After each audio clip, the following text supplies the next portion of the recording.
Hello, friends. I am so excited to be here. Jess, thank you so much for hosting the Ordinary Summit.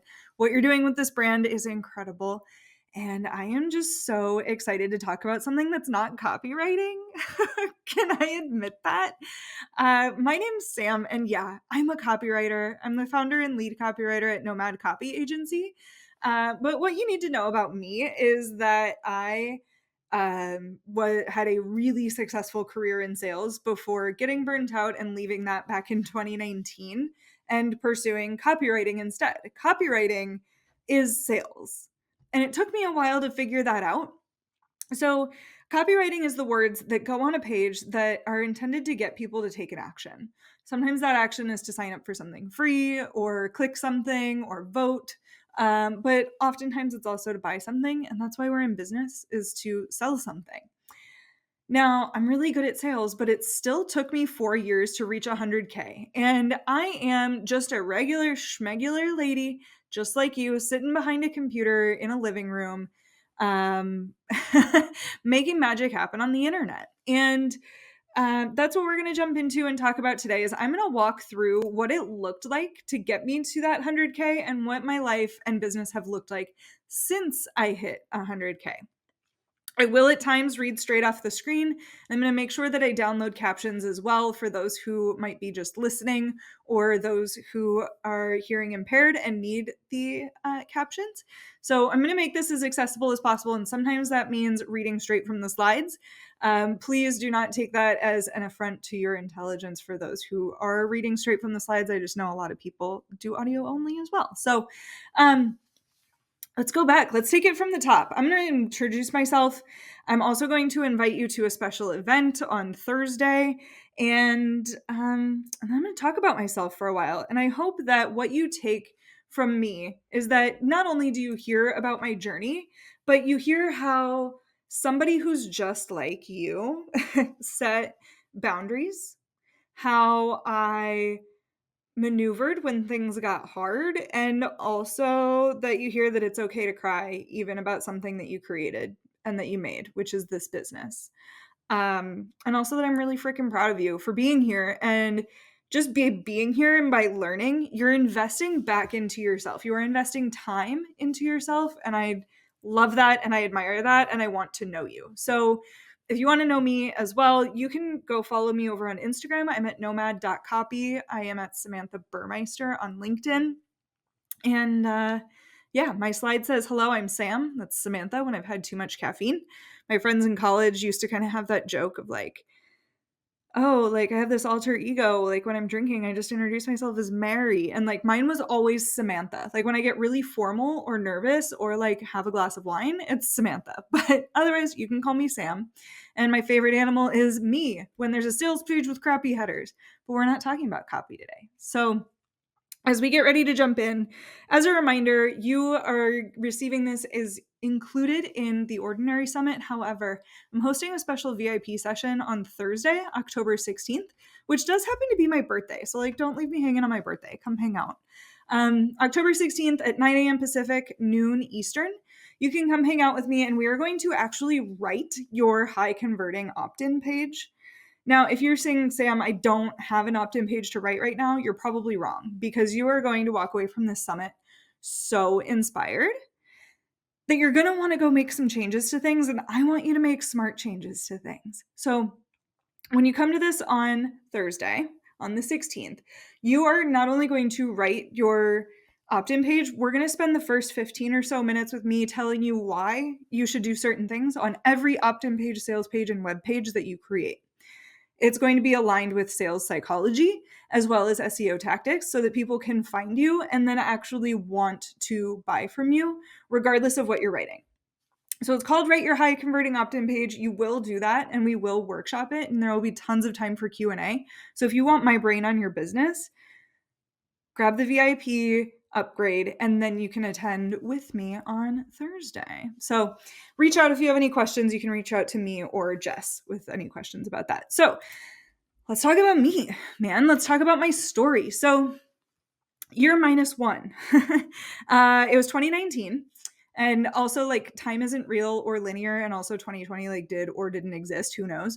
So the timing on this is a little fluffy, but what you need to know is that I was a tech sales girly. I was working freaking hard, 60-hour weeks. I was a top performer. I was making well over six figures at, let's see, 2019, I would have been 26, 27 years old. I owned a home. It was a duplex. I was house hacking. So I had somebody living on the other side of my home. And that basically covered my expenses. So I was traveling a whole heck of a lot. I was also travel blogging. I had a travel blog for women who were working full time and wanted to travel more, specifically really encouraging people to solo travel. I had a great job, and I hated it. I loved the people that I worked with. I just hated being in an office every day. And there were some changes that happened in the office. Something else about tech sales is you can rarely take the last couple days of the quarter off. It's a cultural thing where they just want you to like really push to hit numbers before the end of the quarter. So at the end of Q2, the end of the first half of the year, 2019, this picture right here was taken in the back of an Uber, where I took an Uber straight from the office at 5 p.m. with my fingers crossed that I would get I was living in Dallas, that I would get my 6:20 flight from Dallas to Doha, Qatar. And I was going to go on a 2-week vacation to Southeast Asia. So I was going to visit Qatar, Malaysia, Singapore, Cambodia, and Vietnam. And I was going to fly home from Vietnam. I got to Vietnam and I accidentally opened my work email. Some shit had hit the fan and I said, I can't do this. I can't do this anymore. So I, with 2 weeks worth of clothes, no computer, it was just a backpack. I was traveling carry-on only. So I had like sample sizes of everything. Said, you know what? I don't need to get on my flight from Vietnam back to the States. So I didn't. I moved to Thailand. I spent 2 months there. I went to Hong Kong. I was there, if you remember the student riots of 2019. I was stuck in Hong Kong for a while because they shut down the airport for a couple days. It wasn't a big deal. I got my advanced diving, my open water and advanced diving certificates. I was in a shipwreck in Thailand. And a couple months later, I came home and thought, okay, I need to actually like start working because I've taken some time off. I feel like I'm not grinding my teeth at night, but what do I really need? What do I want out of my life? And I sent an email that changed my life. And that email basically said, I should have screenshotted it for these slides, but I didn't. That email basically said, I reached out to a few of my mentors and said, hey, I'm a free agent. You've seen some of my writing. You know that I'm in sales. Like if anybody needs anything, just let me know. I'm happy to do gig work for a while. And every single person that responded asked me to write web copy for them. This led into a year of me writing finance-based blog posts. I was ghostwriting under a team, so you can't actually find me, but I was writing for companies like Forbes, NerdWallet. That was the blog writing. And then a lot of accountants and financial professionals over in the when I was writing web copy. This is also super relevant because it was 2020. We led into 2020. So now we're at year 0. So 2019, my business made $16,000 in the second half of the year. So I quit my job 1st of July-ish. And yeah, by Christmas, I think I had made like 16 grand freelancing, didn't have an LLC, whatever. So it was sloppy. I was doing it dirty. But I also thought that because I had a little bit of money in the bank, that I was just going to like take a year off. And then when I started freelancing and making money, I thought, oh, okay, I can extend how long it is before I have to start applying for jobs. Then 2020 happened. So I went to this picture here that you see. I went to Morocco and I was living in Morocco. My mom was an American government employee and she was living in Germany, and 2020 happened and COVID started. My mom said, please just come to my house. Like, I don't want you in some random small town that doesn't have healthcare available to you in Morocco. So like, just come to Germany for a bit. So I went there for what was supposed to be 3 weeks. I stayed for 6 months. Headquarters was my mom's basement. I was still trying to get my travel blog off the ground. But the only thing that was actually paying me real money was saying yes to everything. I said yes to blogs. I said yes to partnerships for my own blog. I said yes to writing. I even took a VA role at one point. That was bad. I was not good at that. So like the things that I did well and did poorly was like saying yes to everything. That was also the first time I ever outsourced something. I outsourced somebody to migrate my blog over to WordPress. And that was really neat. It's also where I learned that I wasn't great at tech. And since then, I have probably outsourced $50,000 or more of tech stuff because I just break everything. I was trying to do something in Airtable the other day and it was pissing me off. So I that's my very ordinary statement, is that I outsourced almost all of my tech. And I had no boundaries. I would do whatever people asked. Somebody was paying me $18 an hour, and I was like, this is great. I thought I was rich when somebody started paying me $25 an hour. Because in my mind, I was like, if I keep my expenses low and make money, it just extends the amount of time before I have to go back to work. So now let's get like back on a linear timeline. 2020 happened. Candidly, top line, my income in 2020 was $60K, which is really freaking cool because in 2019, I had made like $16,000. So I more or less, if you go quarter by quarter, like more than tripled my income. So I was like, okay, 60K, that's a respectable amount of money to make in most countries. I started 2020 in Morocco. I spent 6 months in Germany. And then in August of 2020, I moved to Mexico. So things I would do again from that time period, as far as being early in business, is to stay super flexible. I accepted a lot of different types of projects. I realized where the money was. I realized where the money wasn't. I realized where the joy was and where the joy wasn't. I realized what I was good at and what I wasn't. So I mentioned the VA work. Hated it. I'd never do that again because I was doing tech tasks for somebody and answering somebody else's emails. I don't like doing that for myself. Why would I do that for somebody else? The money was in sales copy. I was good at sales. I followed that route. But I know that I like what I do because I've tried things that I don't like to do. And I also followed the money. I followed the money.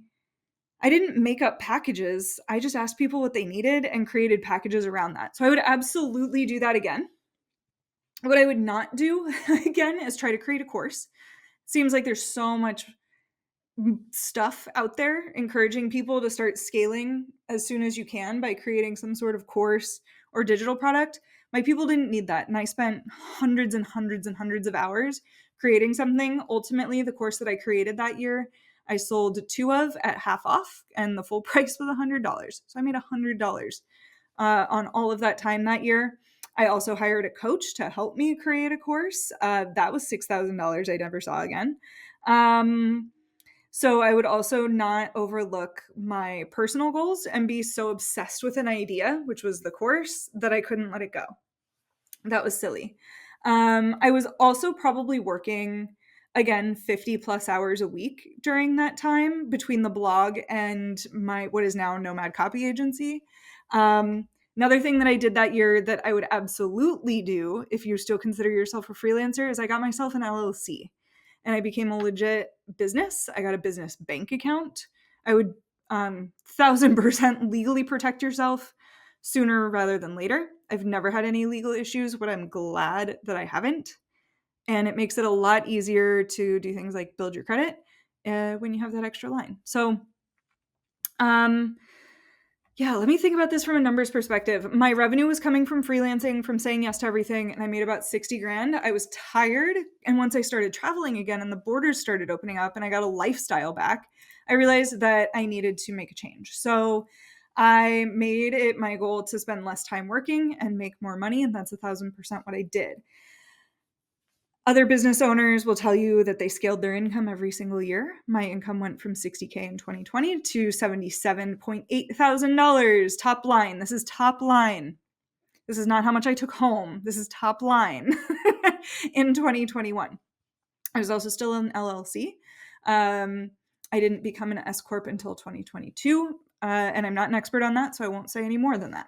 Things I would do again that I did that year. I started saying no and niching into copy. I stopped taking on content, which was the blog posts.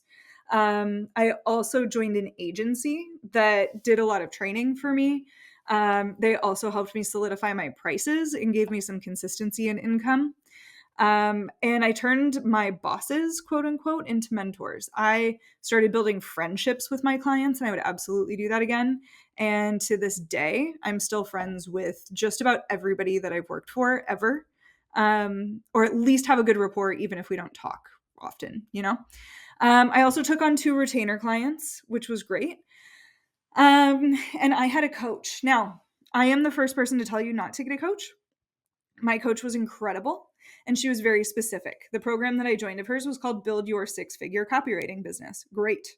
She was a copywriter who taught copywriters how to make money, not how to do copy, but how to run a business that actually was profitable. And I'm still grateful for her, and she and I still get together every few months. In person, too, by the way. What I wouldn't do was keep thinking small. I was just trying to say yes to everything in 2020. I wouldn't do that again. And I wouldn't have upgraded my coaching. The program that I was in was just fine. And I think I bought into the messaging that I needed to stay one step ahead. And I didn't need to do that. So I'm going to try and pick up the pace here. Year 3 was all about getting help. My revenue went from $77,000 to $84,000, and my revenue was mostly coming from freelance copywriting. That's the year that I I hired an assistant. I also got back to traveling more. I started taking networking more seriously. I had a lot of coffee chats, which I don't necessarily recommend unless you're turning them into business. But I was doing a lot of in-person networking, and I also quit coaching. I felt like I took from that experience what I needed, and I have not had a coach since. That works for me. That doesn't work for everybody. I'm a very self-motivated individual. What I wouldn't do is be super hard on myself, ignore my self-care, rush my progress, and turn into an agency for the sake of it. So we are entrepreneurs. Some people call us multi-passionates. I had a lot going on. I was going through some mental health stuff personally. I was really, really hard on myself as a result. I thought that the reason that I was tired all the time was my fault. I wasn't taking care of myself. I thought that I needed to just push harder and that I could like earn a massage when I had earned $100,000 in my business. Like that was messed up. But I kept putting success in front of me, and it was never something that I allowed myself to feel during that time. So I really put myself on the back burner. This is also about the time that the 2020 boom had really leveled off. If you've been in business since 2020 or earlier, business was wild. People were just buying stuff like crazy in 2020. And as a result, people were then launching more courses so that they could sell more stuff, which meant that they were hiring me to write their course sales page. And again, this really leveled off in 2022 and spending really slowed down in the online business space. And that affected me. And business got really slow. I'd have to go look at my numbers, but I think I made 2/3 of my income in the first half of the year. I remember my partner came to pick me up. He got off work. He came home from work early and said like surprise, let's go grab a late lunch. And I was like, okay. So we're going to the sandwich shop. And I'm in the front seat of his car, and we're not even out of our neighborhood yet. And he was like, how's your work day going? And I just started sobbing. And he's like, what the heck just happened? Like, all I did was ask how your workday was.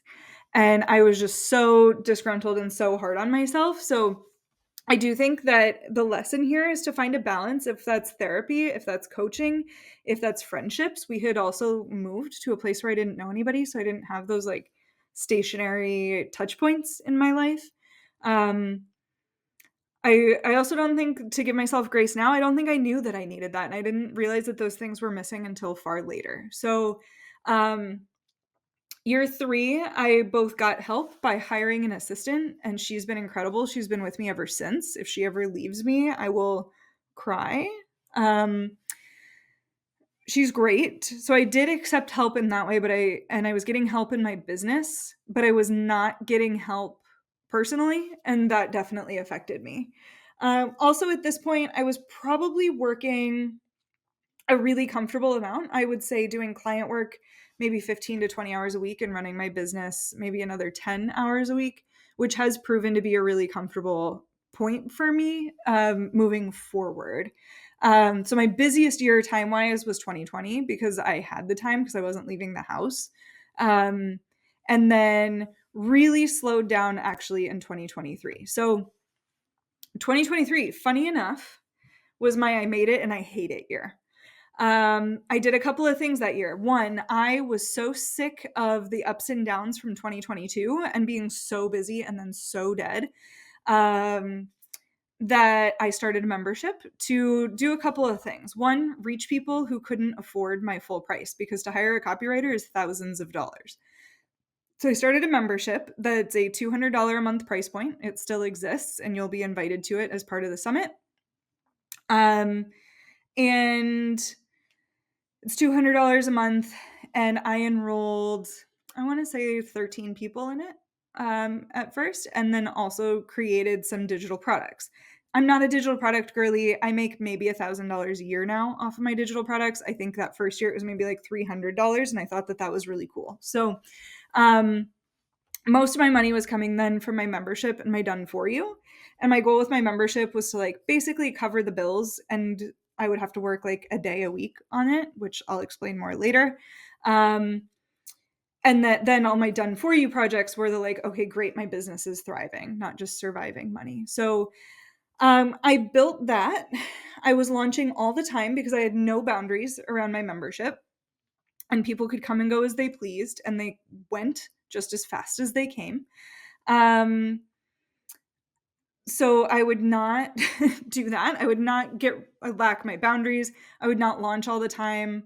I would not give into my fear around that. I had a lot of fear that if I made people commit, that nobody would commit. And I think there's a lot that a therapist and a coach and some people could really unpack around that concept. But my advice to anybody who's doing something that's evergreen like that would be to get a commitment. Not to spoil the surprise, but now it's a minimum 12-month commitment, and I am more than sold out and more than busy. So if you're thinking about starting something like that, don't be afraid of asking for the commitment, because otherwise, if you're not asking a commitment from them, you have no commitment from yourself, that you are not going to be able to like sustain it, because you'll be launching it all the time rather than delivering on it all the time. That's my unsolicited advice there. And then I also, because I was so busy getting my membership off the ground all the freaking time by promoting all the time and launching all the time, I completely ignored my done for you services. However, I was supposed to have been successful. It was year 4 in business. I had finally cracked 100 grand by reaching 100.2K that year. And I was freaking miserable. I was so freaking miserable because I was launching all the time and I was tired of it, and I felt like I was just constantly vulnerable. This is something I don't tell a lot of people, but I actually went out and accepted a full-time job after 4 years of not working for somebody else and having built this quote unquote runway before I had to go back to work. I went and got a job. The job was not quite as advertised. I worked for them from December 2023 until April of 2024, and I'm glad that I did. I continued to build my membership, but took some time away from giving myself the pressure of done for you copywriting and writing people's funnels, and made 107 grand in 2024. Again, I worked for them for 5 months. During that 5 months, I actually ran my business from Southeast Asia. So I was also working overnight. I was absolutely ignoring my body. And when I decided to leave that company, I took a couple of low bids that just weren't, the juice wasn't worth the squeeze for me. They were stressful clients who weren't willing to pay, which should have been a red flag.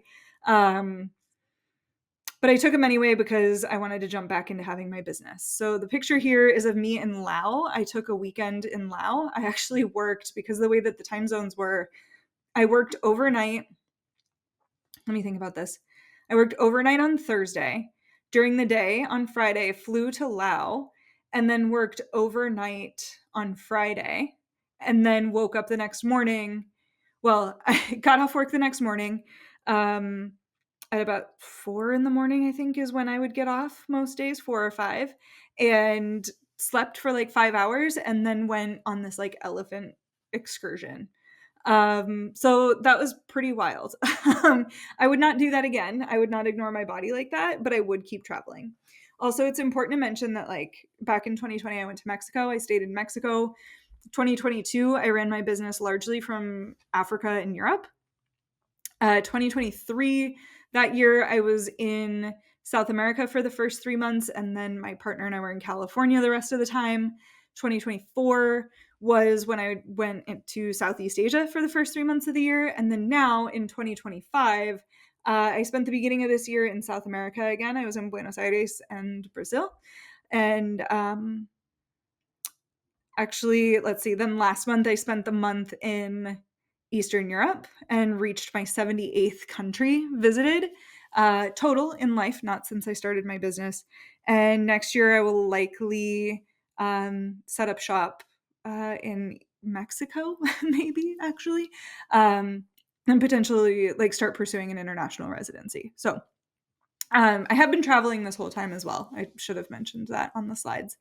So 2024 was a rough start. I was still with that company. I was still running my membership, but it almost died. I think it was maybe not even 10 members. My business was negative every single month. I was not taking a salary from it. I was paying my assistant. Like I said, she is never allowed to leave me. I was paying her. I was delivering on my copy on demand membership. And then I got back to the US from being in Southeast Asia in April. And I was finally ready to like really keep going. So finally, most of that $107,000 that I made in 2024 was made between May and December. I was ready to get back into it, and I did. So 2025, honestly, this is like the part that's going to be really annoying because it's supposed to be the ordinary business. We're not supposed to lie and like make everything sensational, but it's 2025. I hit 100K back in July for my business. So this is going to be the best revenue year yet. However, here's what else is great. My personal relationships are thriving. I spent 3 straight months in Argentina because I had learned from my past mistakes of fast travel and working overnight that I stayed in one place for 3 months, which is huge for me. I overhauled all of my funnels. I've hired out some really strong tech support so that my funnels are actually converting. Remember those digital products that I started a couple years ago and this membership that I started a couple years ago? They're finally just more seamless. I started segmenting my list. I hired help for my launch in addition to my assistant. So like I basically like got my assistant and assistant more or less. Who these women are incredible. I consider them friends. My boundaries around my membership, again, I've extended that to being a minimum of 12 months. So I only have to launch once, maybe twice a year if I want to. And I'm even considering not launching it again because I'm just at such a comfortable place that I don't know if I want to grow it. My done for you clients are incredible. There's not this like feast famine thing that we went through in 2021 and 2022. So I feel like the mindset of the people that I'm working with are great. I just finished going through a bit of a rebrand for myself as well because I hated my website. I work on everybody else's websites and like I finally like mine, which is cool. And because I'm working with great people, they're referring me to other great people. Mistakes I've made this year though, because I've got to be real. I forgot to pay my quarterly taxes because when you make more and you have more profit, you owe the government more money. So that sucks. I've been dealing with that. I did this fast travel this past month and then launched my podcast while fast traveling. Fast travel for me is anything less than a week in one place, and that just gets stressful. And I solo traveled, so that was a lot. And then I've had a lot of little treats, but these little treats aren't like going to Starbucks. These little treats are like maybe I'll dump a bunch of money into ads and see how it goes. So what's been nice is that I'm used to making less, so that I'm making a little bit more this year. So I've been experimenting a little bit more. My bottom line is still very much the same as it has been my last 3 years of making 100 grand top line in my business. So my bottom line and my salary haven't changed. Actually, my salary's gone up just a little bit. I think I started paying myself $500 more per month. But the little treats midway through the year kind of started to get out of hand. I was hiring out for things that I didn't need, $200 here, $500 there, trying ads. That was $1,000 mistake. Ads just aren't for me. That doesn't mean they're not for you. But ultimately, part of the description for this talk was sustainability. And I really wanted to build a business that I liked. And I've done that. Um, oh, I didn't expect to get emotional talking about this. Um, I built a business that I like, and I like my life a lot. I like my business. I really, really fucking love my clients that I get to work with. And there's not a metric for that. I thought that 100 grand was cool, and I didn't even like it when I got there. I'm at over 100 grand now, and I love it. But I don't look at that 100 grand as a success metric. The real success metric, I saw somebody talking on Threads the other day, and she said, I'll know I'm successful when I can go out for as many little drinks, like coffee drinks, as I want during the week and not have to worry about it. And I still think that that's a metric. I think success is a feeling.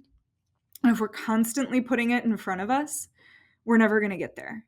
And through therapy and rich relationships with the people, the professionals, and the friends around me, I've really been able to lean into what that means.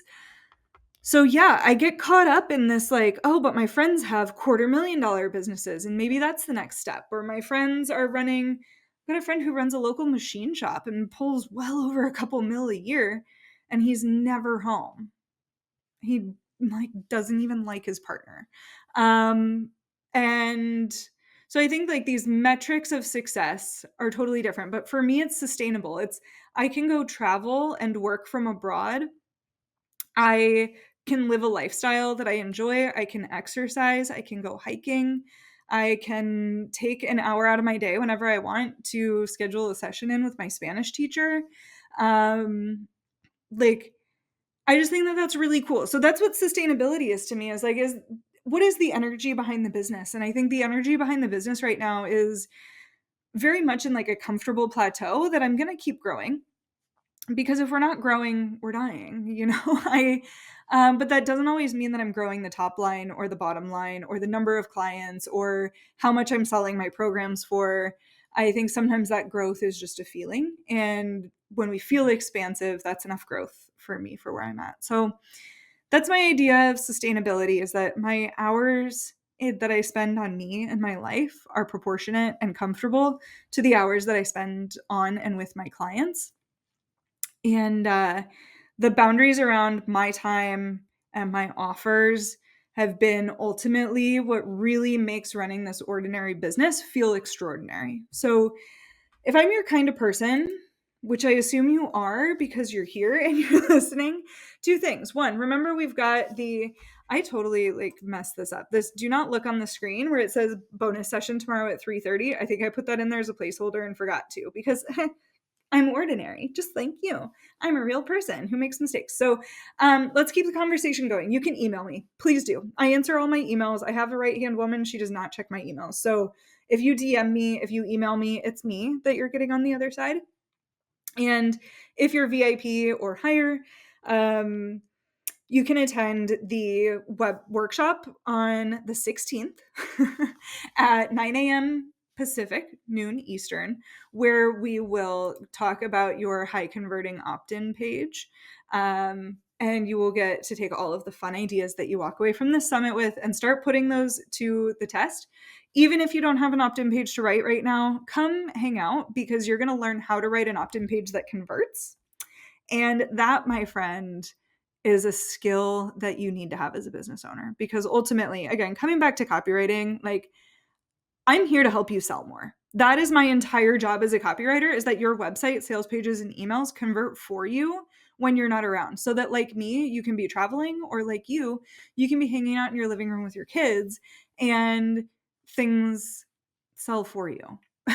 That's my goal. So come with me, or come hang out with me, learn how to write copy that sounds like you but converts better, whether that's in the bonus session or over on social media. I would love to hang out.